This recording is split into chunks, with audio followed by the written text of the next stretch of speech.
2,000-year-old legend behind Naruto's 9 tails. If you watch Naruto, you know Kurama, the 9-tailed fox, sealed inside Naruto since birth.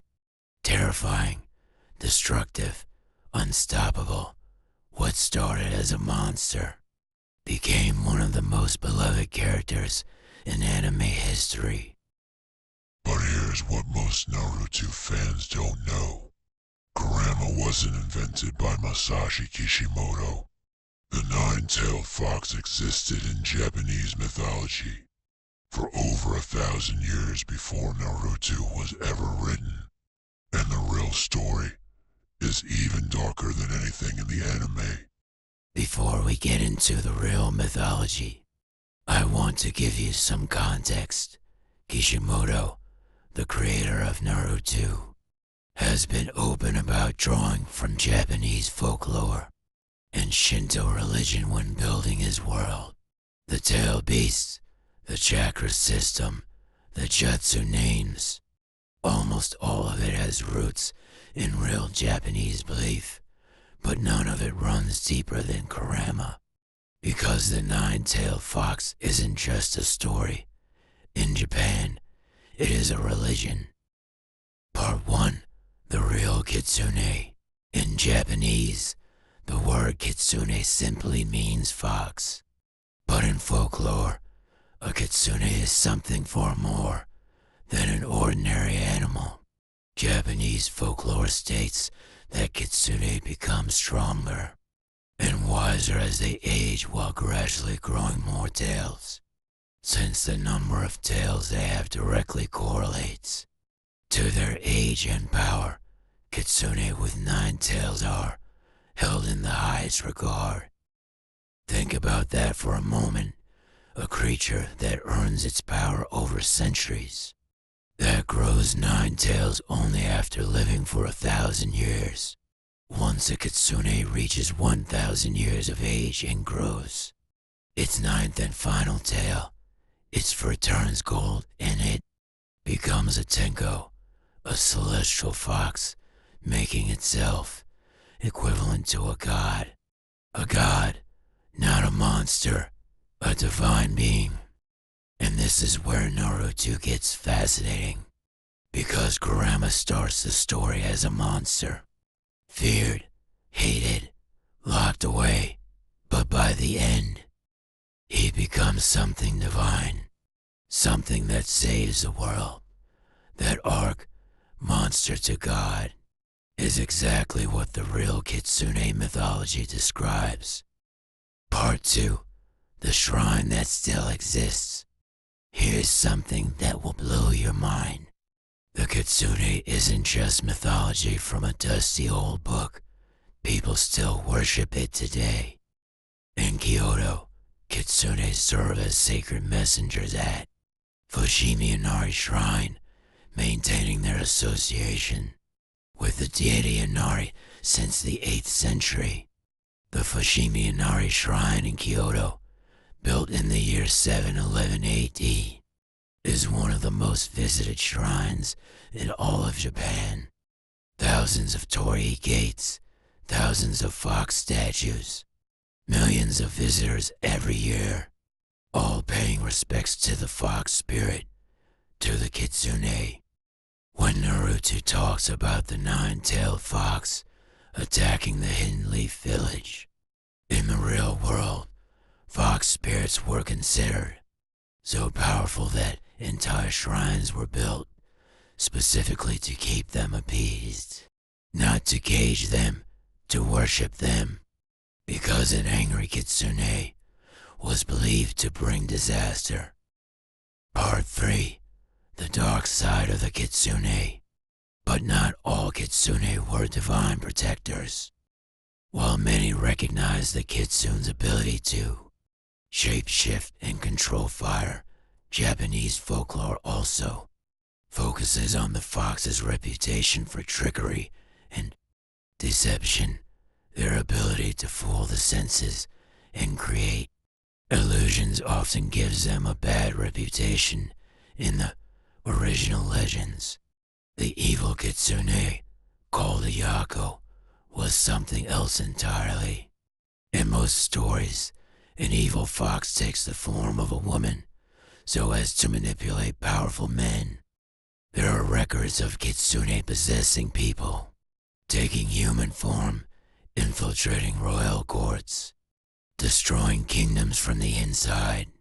The most famous story is Tamamo no Mei, a woman of impossible beauty who became the favorite consort of the Emperor of Japan. She was brilliant, elegant, perfect, and for months, the Emperor grew increasingly ill. No doctor could explain it, until one night, a court diviner performed the ritual and revealed that the beautiful woman at the Emperor's side was not human at all. She was a nine-tailed fox who had been slowly draining the Emperor's life force. She fled, was hunted across Japan, and when cornered, transformed into a stone so cursed that anything that touched it died instantly. That stone, called the Sessho-seki, the life-taking stone, stood in the mountains of Tochigi Prefecture for over 1,000 years, and in March 2022, it cracked open. Locals said the spirit had finally escaped. Part 4, Kurama versus the real Kitsune. So how close did Kishimoto get? Closer than most people realize. In Shinto myth, foxes are messengers of the god Inari, but they're also tricksters capable of immense destruction. Kishimoto took this cultural DNA and fused it with a gritty militarized world. Kurama, sealed inside a human since birth. The real Kitsune, said to possess humans. Kurama, feared and hunted by entire villages. The real Kitsune, shrines built specifically to appease them. Kurama, starts evil, becomes good. The real Kitsune exists in both forms, divine and destructive. Kurama is the name of a real mountain in Japan that, according to legends, is said to be the home of the Tenju god Sojobo, also the place where the Reiki technique was first learned. Kishimoto didn't just borrow the image of a fox. He borrowed an entire belief system and put it inside a boy with whiskers on his face. What would I do in this situation? So imagine this, you're living in ancient Japan. You know the Kitsune legends. You know what a nine-tailed fox can do. And one day, a beautiful woman appears in your village. Too beautiful, impossibly beautiful. Would you be suspicious? Honestly, I'd like to say yes, but reading about Tamamo no Mei, how she fooled the Emperor's entire court for months, I think most of us wouldn't notice until it was too late. And that's the real lesson of the Kitsune mythology. The most dangerous thing isn't the monster you can see, it's the one wearing a human face. Naruto understood that too. The whole village feared Kurama, the obvious monster sealed inside a boy. But the real threats in the story, they always looked human.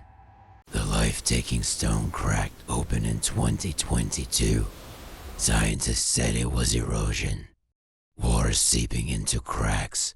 Locals said something else. I'm not telling you what to believe, but I will tell you this. The Kitsune legend has survived for over 1,000 years. Through empires, through wars, through centuries of change. There are still shrines being built for it today. Still millions of people visiting those shrines every year. Still fox statues watching over the faithful. Masashi Kishimoto didn't invent Kurama. He just introduced him to the rest of the world. Did you know any of this before watching? Drop a comment. I want to know if this changed how you see Kurama and Naruto. And if you're a Naruto fan who found this channel for the first time, every video here is like this. Real history, real mythology, verified facts, stories most people have never been told. Subscribe if you want more. It takes 1 second and it means everything. And the like button tells YouTube to show this to other Naruto fans who love to know the real story. Next time, a blood-drinking demon that rampaged through the streets of medieval Kyoto, kidnapping nobles, draining them dry. You know him as Musin from Demon Slayer. Japan knew him as something far older and far more real. See you then.